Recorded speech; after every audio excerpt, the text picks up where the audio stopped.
Welcome back to Excuse My Grandma. It's Kim here. I'm doing this episode without Grandma Gail today because we haven't caught up in a while.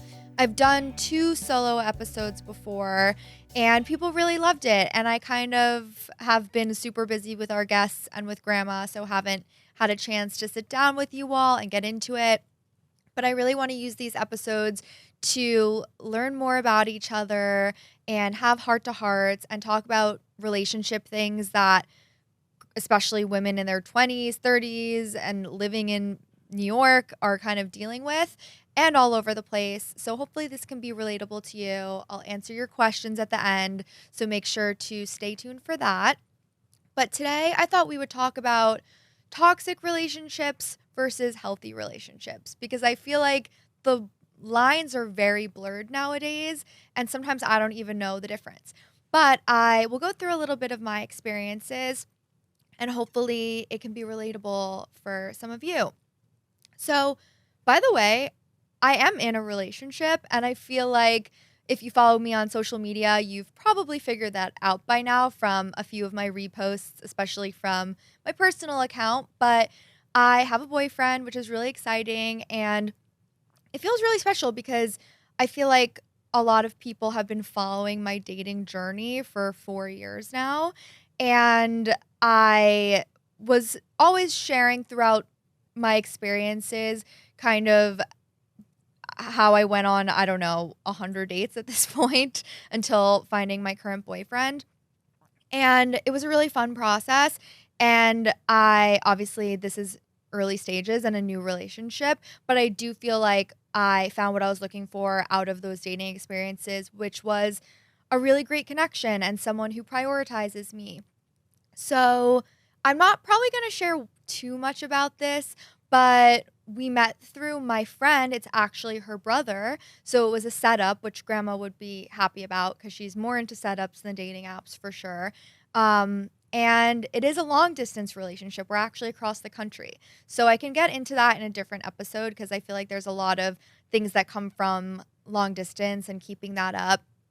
But I didn't want to keep anyone in the dark since it is official. And yeah, I don't want to have secrets from anyone. It's not a secret, but I'm trying to figure out still what I should share and what should be private. But yeah, let me know if you have questions. The biggest question I feel like from people on social media so far has been, does Grandma Gail like him? And she has met him and she thinks he's great. Obviously, she's not the biggest proponent of long distance, but we'll see. I feel like she'll come around when it comes to that. Otherwise, things are going amazing. So just wanted to say that. And it obviously is on theme because this is a very healthy relationship, probably my healthiest relationship. My college relationship was healthy, but I was like 18 to 21 and just of nature of being younger, you're a little bit more immature, so I feel like I'd pick fights about things and goes both ways obviously. So yeah, I would say it's the healthiest one I've been in so far. And I think first maybe we define what is a toxic relationship, what is a healthy relationship. Toxic relationships, I think there's a lot of things that come with that are kind of telltale signs, and most of us probably know this even though we choose to ignore it, which is manipulation, controlling behavior, gaslighting, jealousy, lack of emotional support, making you feel like you're not a priority in their life, all of that. So I've of course felt that to varying degrees in various relationships. For years on end, there was one that really stuck out because it was kind of an on and off again relationship and it was a bit unstable. And I think it started out with like that crazy butterfly connection that a lot of us are like, oh my gosh, it's like the movies. But a lot of the time, that's actually not a great sign if you're that kind of on edge about what's going to happen. Do they like me? And those kind of warning signs that come with it. So I think it was clear from day one in that case. But sometimes you don't know. Sometimes you think, okay, I'm going to give the person a chance. It is the connection. It's about how many times you kind of go back or to this person after they're not repeatedly treating you how you feel like you should be treated. And when you get in that cycle is when it really becomes an issue. And you really only break that cycle when you want to. Because I feel like I had so many people in my life, friends, family, being in that one situation and multiple dating situations saying, like, it seems like you're unhappy or that this person isn't treating you right or that this isn't the relationship that you should be in. And you hear it in the back of your head, but like, we don't listen. We're only going to listen when you have that aha moment. And I think it's different for everyone. And it's been different for a lot of my relationships that weren't perfect. I think a lot of the time it comes to a point where you're like, wow, I'm leaving this experience actually feeling really shitty. Or the stress that I'm experiencing during the week, wishing for them to make a plan or to text me, is so outweighing like anything good happening or even the 1 hour you get with them a week, that it really just becomes like the balance is off. And I think for me, that had to happen a lot of times for me to be like, I respect myself so much. I'm not going to allow this to happen anymore. And sometimes it's about meeting somebody new who kind of reminds you, oh, wait, this is how you're supposed to be treated. This is how you're supposed to feel. And it sounds so obvious, but I genuinely think you give that advice to other people. I think I give the best advice to people, and then I never take it myself. I think grandma gives me the best advice. I rarely take it. You have to kind of live through it and experience it. I'm very like emotional based versus somebody kind of telling me logically what to do. So I think if you're that way, it can especially be hard when it's like toxicity in disguise, when there's like that whirlwind of emotions and it's carefree and it's unpredictable.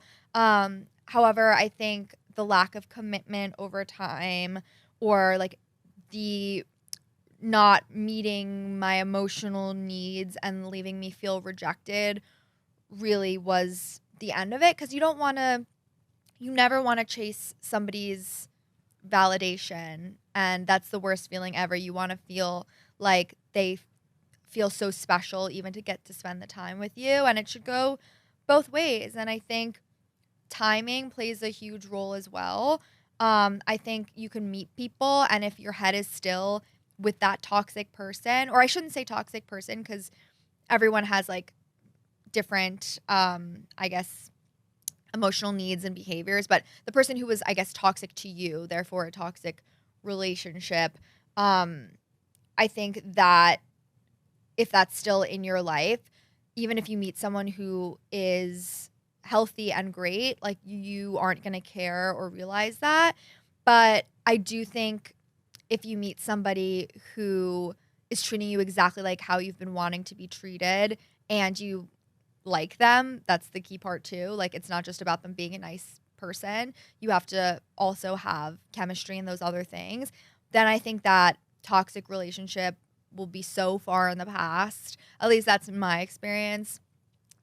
With my current boyfriend, I feel like when I did meet him, it definitely, I'm not gonna lie, it wasn't like, oh my God, we're in a rom-com and blah, blah, blah. But I totally never wanted to talk to anyone toxic again because I felt like it felt special and great. And I feel like that's how you should feel in a healthy relationship.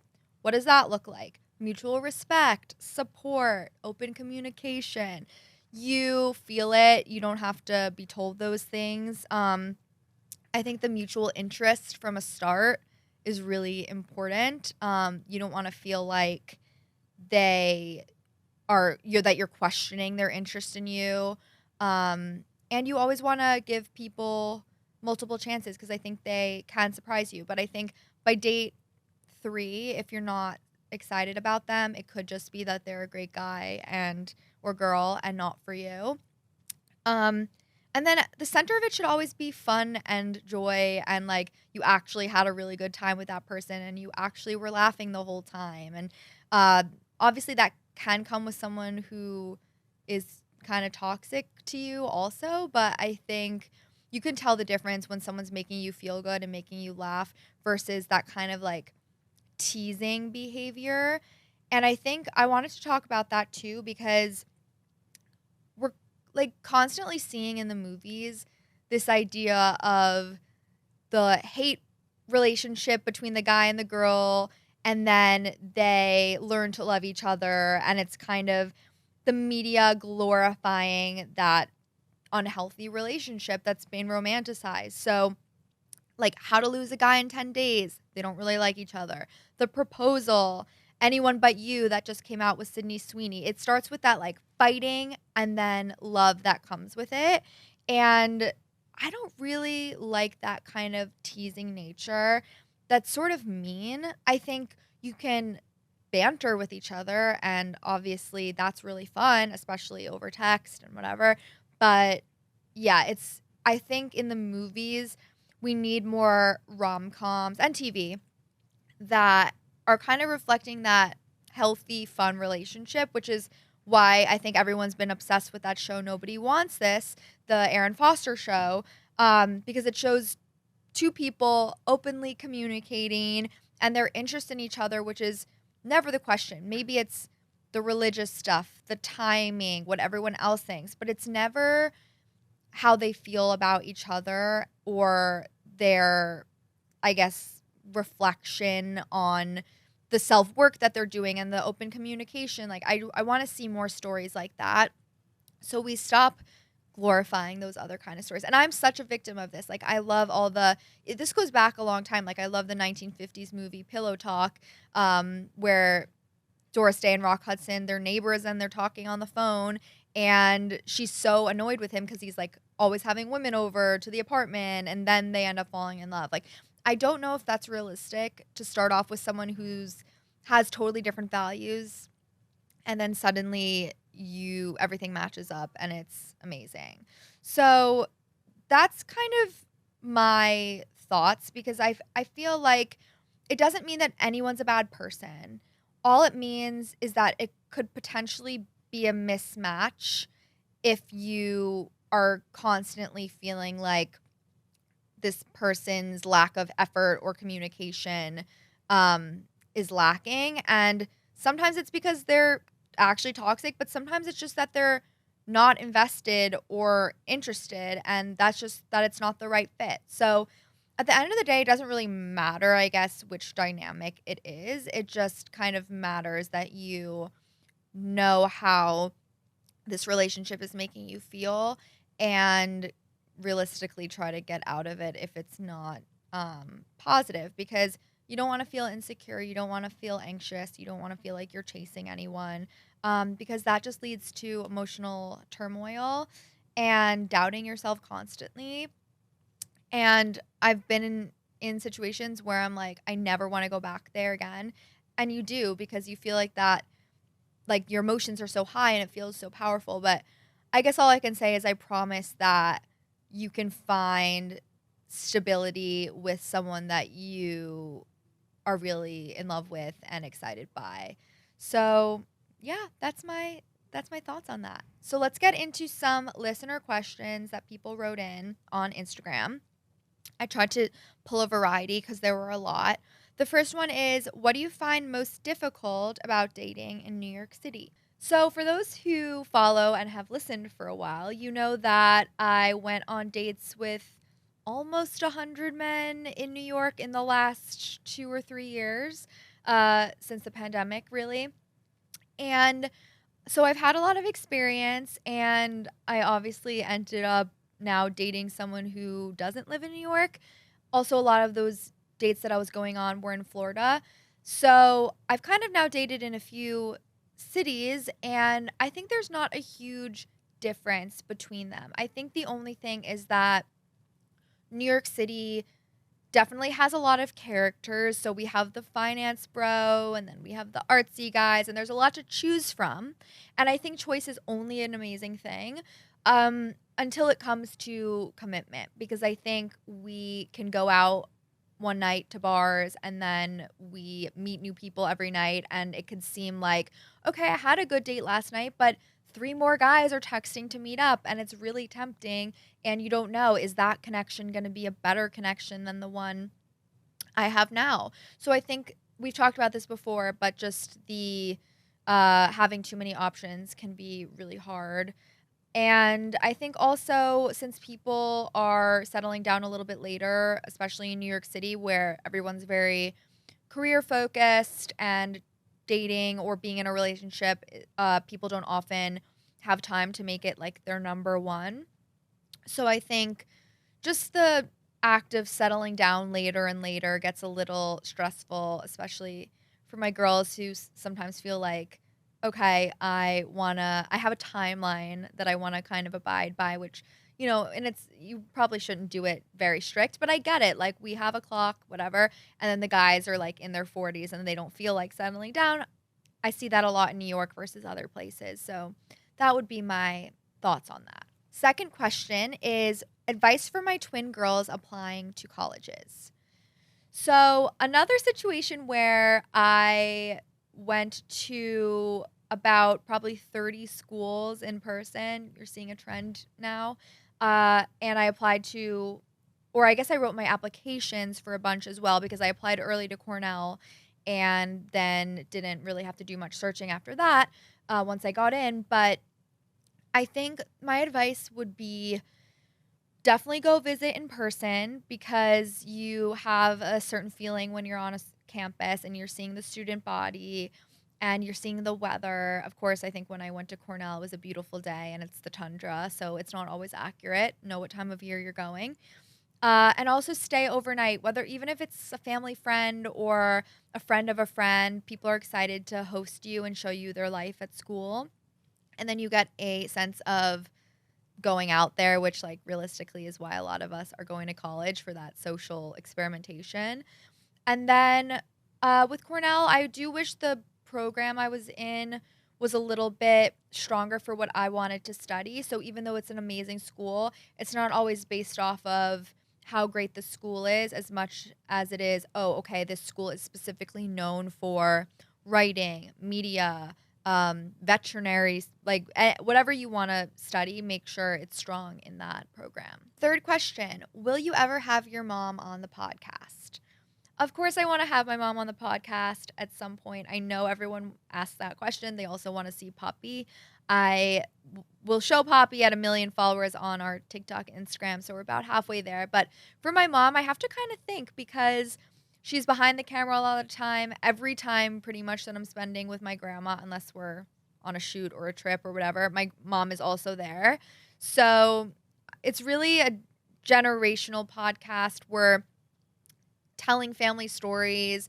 We are connecting the generations and it's about family. So naturally, I feel like she has to be included, but it really is about me and Grandma Gail. So we'll see once we figure out what people kind of want to see from her. Would you go on a road trip with Grandma? I don't think I'd want to be on a tour bus with her or anything, but I think if we were doing a road trip together and we were able to stop at hotels and get separate rooms because we're not good at sharing rooms, she snores, she gets up, and I just have no patience. It's my fault. But I think that if we could do it like a nice way, maybe. But I think we prefer flying and staying in hotels than a road trip, although it would make for very good content. Okay, this has been so much fun. Obviously short and sweet, but I want to just touch base with everyone. I can talk about all different types of topics, relationships or not. Let me know because I want to be able to kind of cater to what you all want to hear and open up more about my own life so we can get to know each other more. Also, again, share your own stories, share questions on our social media. You can DM us at Excuse My Grandma. You can also send us an email. And yeah, thank you everyone for listening. And just remember, you deserve a love that makes you feel safe and valued and confident. And yeah, thank you so much for tuning in. We'll see you next week.